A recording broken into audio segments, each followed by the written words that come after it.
दिल्ली में केरला हाउस के बाहर बड़ी संख्या में लोगों ने केरल के मुख्यमंत्री पिनराई विजयन का पुतला फूंककर प्रदर्शन किया। सबरीमला मंदिर में 50 साल से कम उम्र की 2 महिलाओं के प्रवेश के विरोध में ये लोग सड़क पर उतरे और राज्य सरकार के खिलाफ इन लोगों ने जोरदार प्रदर्शन किया। इस बीच प्रदर्शन कर रहे लोगों ने मुख्यमंत्री पिनराई विजयन का पुतला ले रखा था, जिसे इन लोगों ने जलाकर अपनी नाराजगी जाहिर की। इतना ही नहीं, प्रदर्शन में शामिल लोगों ने अपने पोस्टर जलते हुए पुतले पर फेंककर नारेबाजी भी की। मुख्यमंत्री का पुतला जलाने से पहले इन लोगों ने पुतले को काफी देर तक जूते और चप्पलों से पीटा। केरला हाउस के बाहर प्रदर्शन उग्र होता देखकर वहां सुरक्षा बढ़ा दी गई, ताकि हालात बिगड़ने पर जल्द से जल्द उस पर काबू पाया जा सके। लेकिन इसके बाद भी प्रदर्शन के समय लोगों ने वहां मौजूद मीडिया कर्मियों को निशाना बनाया, जिनमें न्यूज 18 की टीम भी शामिल है। मीडिया कर्मियों ने अपने साथ हुई मारपीट की शिकायत पुलिस में की। हालांकि सबरीमला पर जारी हंगामे के बीच इसको लेकर राजनीतिक बयानबाजी भी काफी हो रही है। केंद्रीय मंत्री रामविलास पासवान ने सबरीमला पर कोर्ट के फैसले का समर्थन किया। सुप्रीम कोर्ट ने जो फैसला दिया है हम उसका समर्थन करते हैं और लिंग के आधार पर, जो जेंडर के आधार पर कोई भेदभाव नहीं होना चाहिए। हालांकि मुलायम सिंह यादव की छोटी बहू अपर्णा यादव ने इस मामले में महिलाओं को पहले से चली आ रही परंपरा का पालन करने की नसीहत दी। अपील करना चाहती हूँ सारी देश की महिलाओं से कि वहाँ पे अगर ब्रह्मचर्य का स्थल है तो उसे उसी प्रकार से रखा जाए, और भी चीजें हैं जो प्रथाएं, इसको पॉलिटिसाइज न करा जाए। केरल में पहले से ही जगह जगह विरोध प्रदर्शन हो रहे हैं, जिसकी वजह से सबरीमला में हालात तनावपूर्ण बने हुए हैं। पंजाब के गुरदासपुर में एक रैली के दौरान पीएम ने सिख दंगों के बहाने कांग्रेस पर जबरदस्त हमला किया। पीएम ने कांग्रेस पर सिख दंगों के आरोपियों को बचाने का आरोप लगाया।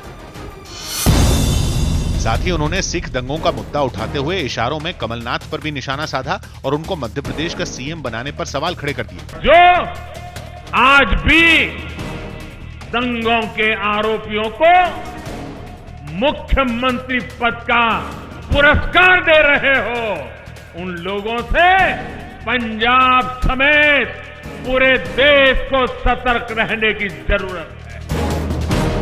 पीएम यही नहीं रुके, बल्कि उन्होंने एक बार फिर कांग्रेस पार्टी पर एक परिवार के इशारे पर काम करने का आरोप लगाया और सिख दंगों के आरोपियों को सजा दिलवाने के लिए एनडीए सरकार में किए गए काम गिनवा दिए। एक परिवार के इशारे पर जिन जिन आरोपियों को सज्जन बताकर फाइलें दबा दी गई थी, एनडीए सरकार ने उनको बाहर निकाला। यूपी के कुशीनगर में जमीन विवाद में हुई मारपीट में एक आदमी की मौत के बाद लोगों ने शव को सड़क पर रखकर जाम लगा दिया।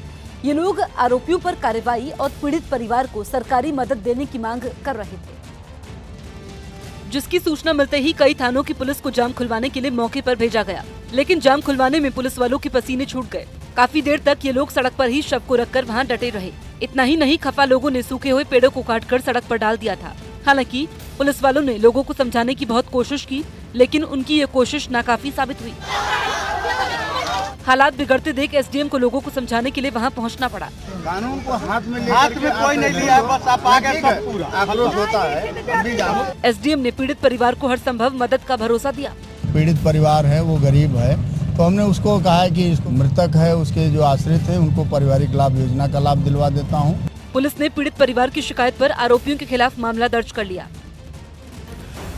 उत्तर प्रदेश के बुलंदशहर हिंसा मामले में 1 महीने से फरार चल रहे आरोपी योगेश राज को पुलिस ने गिरफ्तार कर लिया। बजरंग दल के जिला संयोजक योगेश राज पर भीड़ को हिंसा के लिए उकसाने का आरोप है, जो 3 दिसंबर को बुलंदशहर में हुई हिंसा के बाद से फरार चल रहा था, जिसे 1 महीने बाद पुलिस ने गिरफ्तार कर लिया। खुर्जा टी पॉइंट है बुलंदशहर में, वहां से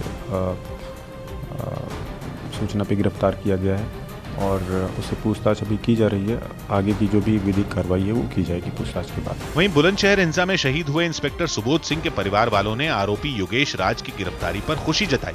मैं पूरी तरह से सेटिस्फाइड हूँ। जो लोग ये कह रहे हैं कि योगेश राज नहीं था, तो वो जिस दिन घटना हुई है उस दिन मेन लीडर तो वही था। लेकिन बजरंग दल ने पुलिस की कार्रवाई पर सवाल उठाते हुए योगेश राज का बचाव किया और उसे कानूनी मदद का दावा किया। हाँ, हमारे हिसाब से निर्दोष। कुछ दिनों पहले विश्व हिंदू परिषद ने एक लीगल पैनल 10 वकीलों को घोषित किया, तो 10 वकील उसके लिए अच्छी बेहतर लीगल टीम उसके साथ रहेगी, जो उसके लिए बेहतर होगा वो करेंगे। हालांकि पुलिस का दावा है कि योगेश राज से पूछताछ में बुलंदशहर हिंसा के कई राज सामने आ सकते हैं।